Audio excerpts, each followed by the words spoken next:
So there is no direct communication first of all from the IT line to any of the DCS. My DCS are all sitting inside like a fort. It has to be protected like a fort. That is why the concept of defense in depth. Multiple mechanisms have to be enforced so that even if one mechanism fails, the other mechanism takes care of it. So this, our DCS is almost like a fort and we have to protect the DCS like a fort. The first level of protection of course comes naturally because our systems are first connected to the IT line which themselves have got their own protections. So the first layer of defense in depth starts from, because it is not directly connected to the internet, it is connected to the IT line. Next,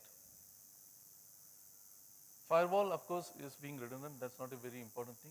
I will talk of IPS, intrusion protection system. All the packets which are entering into my system has to be deep inspected, stateful inspection firewall has to be installed.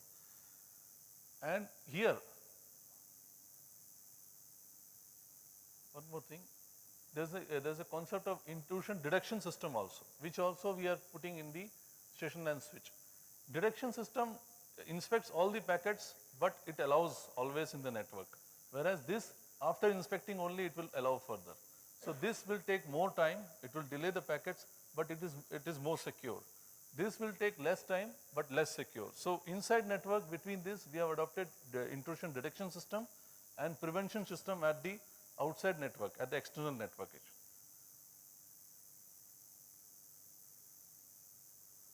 And another thing which is also very essential nowadays, that all the maintenance support is through remote nowadays. It is catching up very soon because the experts are sitting not at the site and experts are available in scarcity, so they have to cater to multiple sites. So this is something which is unavoidable. So for that the method of connection as secure as possible through VPN, it has to be enforced, and most important thing, it has to be request generated, which means whenever the diagnostic requirement is there, the owner has to turn on this connection has to be switched off. So these kind of guidelines we have kept for our security of the DCS. Of course, these are logging, again any incident it has to be logged. Then a test, concept of a test server. For any system to be secure, it has to be updated, which means the latest patches, the latest updates have to be enforced in the operating system. For that, if the first requirement is to test the patches, it has to be at the test server and then only loaded in the system, because one cannot take chances with a real-time system. So this is also one of the requirement in the defense of depth architecture. Next is the security policies and procedures. This is also a guide for the, like an operating instruction for the maintenance personnel, the managers there to follow in the plant for securing the DCS. So in this we have a list of policies which we have framed and which has to be enforced at each site, which we have issued to all sites as an operation guidance note. So if you see, everything is there. Instead of media handling policy is also there. If a hard disk is to be repaired, it is not sent out, it has to be replaced, because a hard disk, if it is going to repair, it's again a potential threat. So all these small things, they are all very small things, but each has got its own impact. So all things are articulated, written in form of manual, which is circulated to all our sites. These are some of the policies. There are a list of about 14-15 policies. And then we come to the audit part. All this design, all these policies will be effective only when an audit is conducted and it is seen that the system is secure. For that, there are two components of an audit. First, the vulnerability assessment of all the machines, workstation, servers, and also the penetration testing, which I will cover next. So if a test is conducted in a penetration, as ethical hacking is called, it's basically a test whether my system is capable of being hacked or not. So this is security audit. A security auditor will come with a laptop and see whether he is able to hack from the external of the system. And this audit we have conducted in one of our projects. We found there were vulnerabilities, it was addressed and it was rectified at Talcher stage 2, one of our projects. Then comes back to the standardization. Standardization always helps in this area because as I told the skill set in the C&I engineering, C&I fraternity is less for the security in part because predominantly security is basically IT area. Now the standards play a very important role because once all the requirement like our requirement we have circulated internally, if it becomes a part of in a standard, then it is enforceable, it is available also to all the industry players. Here if I talk of standards, this is one standard, the IEC 62443 of which I am a member and I am also contributing to the development of this. It is in draft stage, some of the parts are ready, some of the parts are in basically commenting stage, because we call CD, a committee draft. So once that is draft is over, then the committee draft of voting will come actually. So if I talk of this, ISO 27007-2 is basically a security standard for IT area. So this will not suffice to the control system, process control domain. ISA 99 has got lot of, they have developed lot of standards in this area, and that has become a basically an input for the IEC. IEC is now going to adopt all the ISA 99 standards as part of its own total standard list. NIST is basically American standard for the critical infrastructure protection, and this is being followed in predominantly the DCS which are basically US based, they follow this NIST and NERC guidelines, critical infrastructure protection, CIP. Now the target groups for the security standards, this IEC divides different requirements for different target groups. Asset owners like power plant people, the refinery people, system integrators, the DCS vendors all come under system integrators, because the component providers or manufacturers are basically the individual component supplier of the DCS, like a network switch. So network switch vendor will come into this category, component providers. And there are different requirements given for different,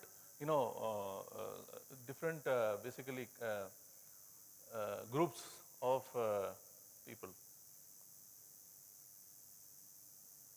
Now, similar to SIL, SIL everybody is very familiar because this is basically like we are talking of SIL 3 systems. These were safety instrumented systems.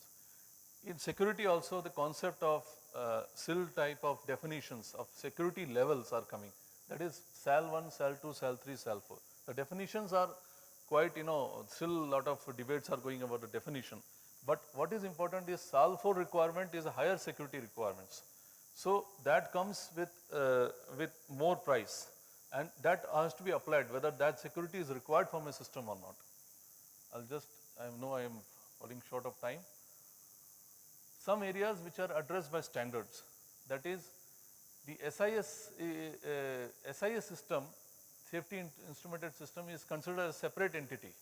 So the requirement of SIS is basically treated as a separate system for the standards, because this is the system which is responsible for the protection of the main components of a plant, maybe the boiler, turbine of a power plant.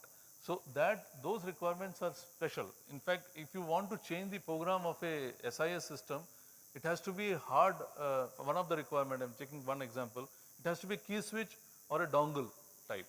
Without such a physical method of securing, you will not be allowed to do changes in SIS. So these kind of requirements basically are becoming part of a standard. So DCS vendors, it may happen that DCS vendors have got the capability, they may not. They may have to change the design of the system also to meet this section. So that way I will come to certification next time. Wireless connectivity always, it's somewhat a weak area always, because anyone can jam actually. It need not be connected to a wire for getting a jamming or hacking into the system. So wireless connectivity requirements are addressed separately.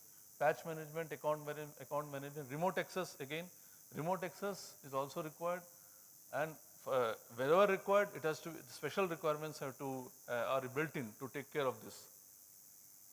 Again, cryptography, as Mr. Lele was telling, cryptography is very important, but at this level, at DCS level, cryptography is still basically at the nascent level.